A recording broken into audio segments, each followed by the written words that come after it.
एक बार भगवान विष्णु जी शेषनाग पर बैठे बैठे बोर हो गए और उन्होंने धरती पर घूमने का विचार मन में किया। वैसे भी कई साल बीत गए थे धरती पर आए और वो अपनी यात्रा की तैयारी में लग गए। स्वामी को तैयार होता देखकर लक्ष्मी माँ ने पूछा, आज सुबह सुबह कहाँ जाने की तैयारी हो रही है? विष्णु जी ने कहा, है लक्ष्मी, मैं धरती लोक पर घूमने जा रहा हूँ। तो कुछ सोचकर लक्ष्मी माँ ने कहा, हे देव, क्या मैं भी आपके साथ चल सकती हूँ? भगवान विष्णु ने 2 पल सोचा, फिर कहा, एक शर्त पर तुम मेरे साथ चल सकती हो। तुम धरती पर पहुंचकर उत्तर दिशा की ओर बिल्कुल मत देखना। इसके साथ ही माता लक्ष्मी ने हाँ कह के अपनी मनवा ली और सुबह सुबह माँ लक्ष्मी और भगवान विष्णु धरती पर पहुंच गए। अभी सूर्य देवता निकल रहे थे। रात बरसात होकर हटी थी। चारों ओर हरियाली ही हरियाली थी। उस समय चारों ओर बहुत शांति थी और धरती बहुत ही सुंदर दिख रही थी।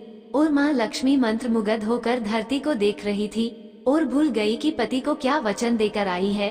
और चारों ओर देखती हुई कब उत्तर दिशा की ओर देखने लगी पता ही नहीं चला। उत्तर दिशा में माँ लक्ष्मी को एक बहुत ही सुंदर बगीचा नजर आया और उस तरफ से भीनी भीनी खुशबू आ रही थी और बहुत ही सुंदर सुंदर फूल खिले थे। यह एक फूलों का खेत था और माँ लक्ष्मी बिना सोचे समझे उस खेत में गई और एक सुंदर सा फूल तोड़ लाई। लेकिन ये क्या, जब माँ लक्ष्मी भगवान विष्णु के पास वापस आई तो भगवान विष्णु की आंखों में आंसू थे और भगवान विष्णु ने माँ लक्ष्मी को कहा कि कभी भी किसी से बिना पूछे उसका कुछ भी नहीं लेना चाहिए और साथ ही अपना वचन भी याद दिलाया। माँ लक्ष्मी को अपनी भूल का पता चला तो उन्होंने भगवान विष्णु से इस भूल की माफी मांगी। तो भगवान विष्णु ने कहा कि जो तुमने जो भूल की है उसकी सजा तो तुम्हें जरूर मिलेगी। जिस माली के खेत से तुम नए बिना पूछे फूल तोड़ा है, यह एक प्रकार की चोरी है। इसलिए अब तुम 3 साल तक माली के घर नौकर बनकर रहो। उसके बाद मैं तुम्हें बैकुंठ में वापिस बुलाऊंगा। माँ लक्ष्मी ने चुपचाप सर झुकाकर हाँ कर दी। आजकल की लक्ष्मी थोड़े थी और माँ लक्ष्मी एक गरीब औरत का रूप धारण करके उस खेत के मालिक के घर गई। घर क्या, एक झोपड़ा था और मालिक का नाम माधव था। माधव की बीबी, 2 बेटे और 3 बेटियां थी।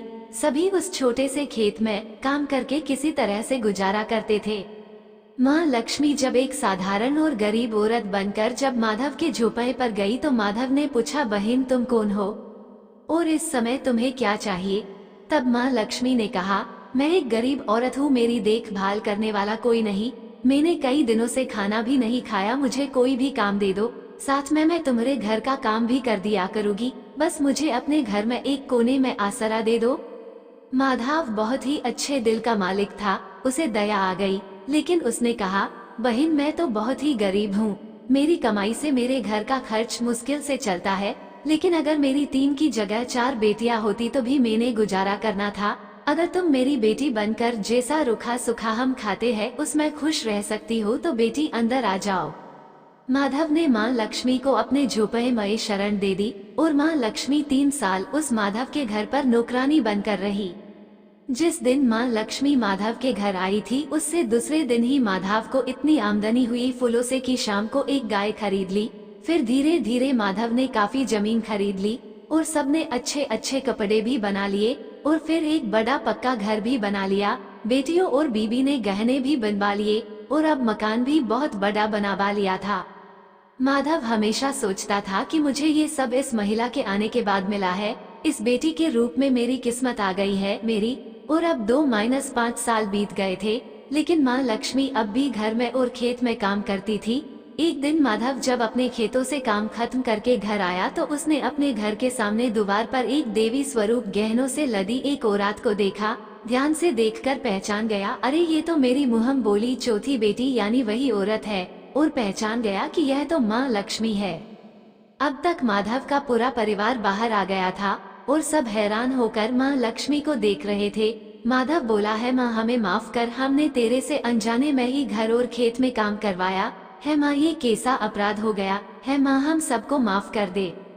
अब माँ लक्ष्मी मुस्कुराई और बोली, है माधव तुम बहुत ही अच्छे और दयालु व्यक्ति हो। तुमने मुझे अपनी ती की तरह से रखा, अपने परिवार के सदस्य की तरह से। इसके बदले मैं तुम्हें वरदान देती हूँ कि तुम्हारे पास कभी भी खुशियों की और धन की कमी नहीं रहेगी। तुम्हें सारे सुख मिलेंगे जिसके तुम हकदार हो। और फिर माँ अपने स्वामी के द्वारा भेजे रथ में बैठकर बैकुंठ चली गई।